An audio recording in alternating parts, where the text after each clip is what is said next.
మనిషి మరణించాక యమధర్మరాజును చేరటానికి ఎన్ని ద్వారాలు ఉన్నాయి? ఏ ద్వారం నుంచి వెళ్తే ఎలాంటి శిక్షలు ఉంటాయి? అందులో 5 భయంకరమైన శిక్షల్ని వివరించాం. అలాగే గరుడ పురాణం మీద ఉండే సందేహాల్ని తొలగిస్తూ క్లారిటీగా ఇన్ఫర్మేషన్ ఇచ్చాం. సో ఈ వీడియోని ఎక్కడా స్కిప్ చేయకుండా చివరి వరకు చూడండి, మీకు తప్పకుండా నచ్చుతుంది. ఇక ఆలస్యం చేయకుండా వీడియోలోకి వెళ్ళిపోదాం రండి. గరుడ పురాణం హిందూ మతంలోని 18 పురాణాలలో ఒకటి.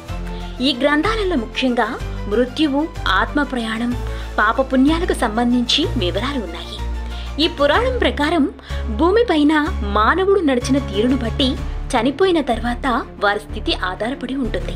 అంటే మంచి పనులు చేస్తే స్వర్గానికి, చెడు పనులు చేస్తే నరకానికి వెళ్తారు అని చెప్తారు.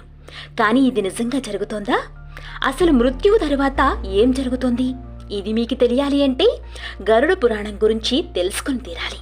ప్రధానంగా ఈ గ్రంథంలో 2 ముఖ్యమైన భాగాలు ఉన్నాయి. ఇందులో మొదటిది పూర్వకాండం. దీనిలో యోగా, ధ్యానం, ఆధ్యాత్మిక విషయాల గురించి చెప్పబడ్డాయి.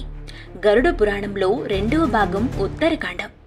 ఇందులో మృత్యువు, ఆత్మ ప్రయాణం, పాపపుణ్యాల శిక్షలకు సంబంధించిన వివరాల గురించి స్పష్టంగా చెప్పారు. అయితే చాలామంది అంటుంటారు గరుడ పురాణం ఇంట్లో ఉండకూడదు అని. ఎందుకంటే దీన్ని చదివితే మృత్యువు దగ్గరికి వస్తుందన్న నమ్మకం. కానీ అసలు గరుడ పురాణం భయంకరమైనదిగా కాకుండా మార్గదర్శకంగా చూడాలి. నేను గరుడ పురాణం గురించి చాప్టర్ వైజ్గా వివరిస్తాను. ఇందులో మొదటి చాప్టర్ యమలోకం. గరుడ పురాణంలో శ్రీ మహావిష్ణువు యమలోకం గురించి ఏం చెప్పారు అంటే, ప్రతి మనిషి చేసిన పాపపుణ్యాలు చిత్రగుప్తుని దగ్గర లిఖితంగా ఉంటాయి. చిత్రగుప్తుని దగ్గర ఉన్న ఈ పుస్తకంలో ఎవరు ఎన్ని పాపాలు చేశారు, ఎన్ని పుణ్యాలు సంపాదించారు అనే విషయం గురించి వివరంగా వ్రాయబడ్డాయి. ఈ వివరాల ఆధారంగా యమధర్మరాజు శిక్షల్ని నిర్ణయిస్తారు. దానికన్నా ముందు ఆత్మ యమధర్మరాజును చేరటానికి 4 ద్వారాల ద్వారా వస్తుంది. మొదటిది తూర్పు ద్వారం. ఎవరైతే భూలోకంలో పవిత్రమైన మనసుతో జీవించారో వారు మాత్రమే ఈ ద్వారం ద్వారా ప్రవేశిస్తారు. అలా వెళ్లే వారికి దారిలో అందమైన సుందరవనాలు ఉంటాయి. రెండోది పశ్చిమ ద్వారం. ఇది ఆభరణాలతో నిండి ఉంటుంది.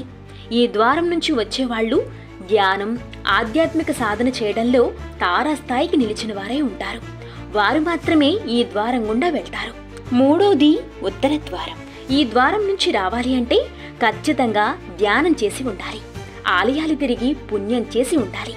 అంటే మొత్తంగా చెప్పాలి అంటే ఈ 3 ద్వారాల గుండా లోపలికి వెళ్లేవారు మంచి పనులు చేసి ఉండాలి. దీనివల్ల వీరికి ఎటువంటి ఇబ్బంది ఉండదు. తరువాత వీళ్ళంతా సంతోషంగా ఉంటారు. ఈ ద్వారాల ద్వారా లోపల ఉన్న యమధర్మరాజుని కలుస్తారు. ఆ తర్వాత వచ్చే వాళ్ళ జీవితం గురించి తెలుసుకుంటారు. ఇదిలా ఉంటే ఎవరైతే ఎక్కువ పాపాలు చేస్తారో, పక్క వాళ్ళ దుఃఖానికి కారణమవుతారో వాళ్ళు దక్షిణ ద్వారం గుండా లోపలికి వెళ్తారు.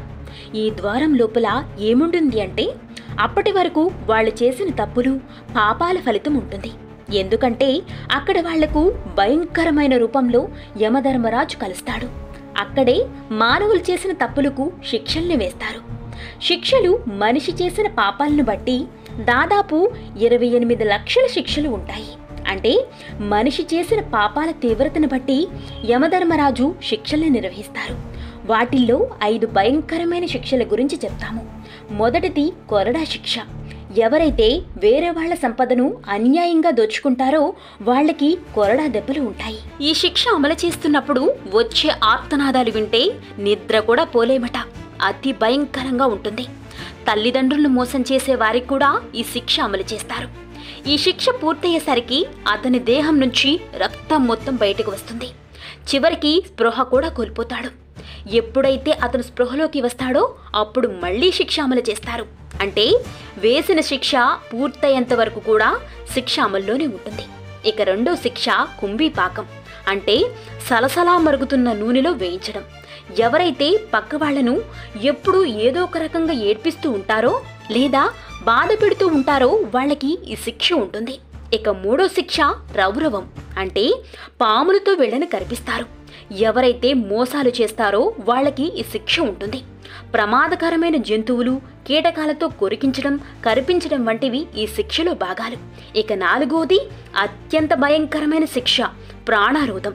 ఈ శిక్ష ఏమిటి అంటే శరీర భాగాలను ముక్కలు ముక్కలుగా చేయడం. ఎవరైతే జంతువుల్ని వేటాడి చంపుతారో వాళ్ళకి శిక్ష వేస్తారు. యమసేవకులు పెద్ద కత్తిని తీసుకుని ఈ పాపం చేసిన వాళ్ళ శరీర భాగాలను ఒక్కొక్కటిగా కత్తిరిస్తారు.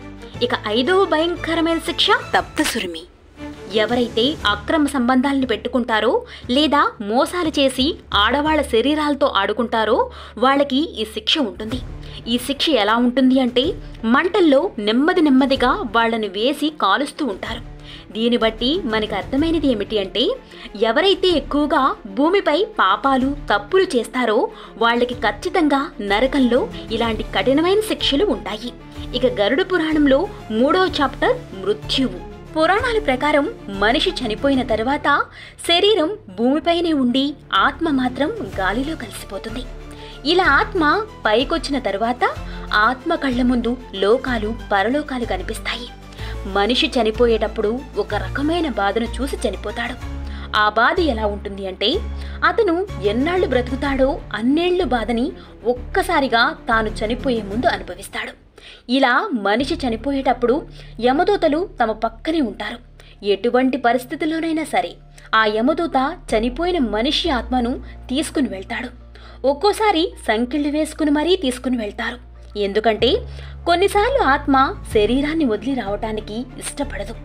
అలాంటి సమయంలో యమదూత ఆత్మను గొలుసులతో సంకెళ్ళు వేసుకుని మరీ తీసుకుని వెళ్తారు. ఇక్కడి నుంచి మొదలవుతుంది యమలోకపు నుంచి జర్నీ. చాప్టర్ 4 యమలోకపు ప్రయాణం. ఎవరైతే తమ జీవితంలో మంచి పనులు చేయలేదో అలాంటి వాళ్లకు యమలోకపు జర్నీ చాలా కష్టంగా ఉంటుంది. ప్రతి చోట వీళ్ళకి బాధే ఉంటుంది. యమలోకానికి వెళ్లే దారిలోనే మొదటి వీళ్ళకి నరకాన్ని చూపిస్తారు. రాళ్ళు రప్పల్లో నడవాలి, కీటకాలతో కరిపించుకోవాలి, వేడి సెగలున్న నీళ్లలో నడవాలి. ఇలాంటి వాటితో పాపం చేసిన వాళ్ళకి స్వాగతం పలుకుతారు. అక్కడ యమలోకంలో ఎంత ప్రాధేయపడినా వినేవాళ్లే ఉండరు. ఆఖరికి యమధర్మరాజు కూడా దయ చూపడు. అతను భూలోకంలో చేసిన తప్పులను మరచిపోవాలి అన్నా అక్కడ యమదూతలు మరచిపోనివ్వరు. గుర్తు చేస్తూ శిక్షలను ఒకదాని తర్వాత ఒకటి అమలు చేస్తూనే ఉంటారు. మొత్తంగా చెప్పాలి అంటే ఇక్కడ భయానక అత్యంత భయంకరమైన శిక్షలు ఉంటాయి. ఇక చాప్టర్ 5 కర్మ. యమలోకంలో ఉన్న శిక్షలన్నిటికీ కారణం కర్మ. బ్రతికున్నప్పుడు చేసిన పనులను బట్టే ఈ కర్మ ఆధారపడి ఉంటుంది. ఈ కర్మను బట్టే శిక్షలు ఉంటాయి. అంతేకాదు ఈ కర్మను బట్టే పునర్జన్మలు కూడా ఉంటాయి. ఈ పురాణ గ్రంథాలలో శ్రీ మహావిష్ణువు ఏం చెప్పారు అంటే శరీరం నుంచి ఆత్మ విడిపోవడానికి కారణం కర్మ. అంతేకాదు ఆత్మ తన శరీరం నుంచి విడిపోయిన తర్వాత ఆ కర్మ ఫలితం వల్లే తరువాతి జన్ముంటుంది. మళ్లీ ఆత్మకు మరో మానవ శరీరం దొరకాలన్నా కూడా ఆ కర్మను బట్టే ఉంటుందట. ఇలా ఎన్నో రకాల జన్మలు ఎత్తిన తరువాత చేసిన పాపపుణ్యాల లిస్టును చూస్తారు. మొత్తంగా జన్మలన్నీ పూర్తయ్యేసరికి పుణ్యమే మిగులుతుంది. అప్పుడే ఆత్మ పూర్తిగా అంతరించిపోతుంది. అందుకే మనం ఎలా జీవించాలి అనేది ఇక్కడే అంటే భూమి మీద ఉన్నప్పుడే నిర్ణయించుకోవాలి. మనం సరిగ్గా గమనిస్తే ఎలా జీవించాలన్న ఛాన్స్ కూడా ఆ దేవుడు మన చేతుల్లోనే పెట్టాడు. అందరికీ అర్థమయ్యేలా వివరించాలని భావిస్తున్నాను. ఈ వీడియో నచ్చినట్లయితే లైక్ చేయండి, షేర్ చేయండి, సబ్స్క్రైబ్ చేసుకోవటం మాత్రం మరచిపోకండి. Thanks for watching. మళ్ళీ ఇంకో ఇన్ఫర్మేటివ్ వీడియోతో మళ్ళీ కలుద్దాం.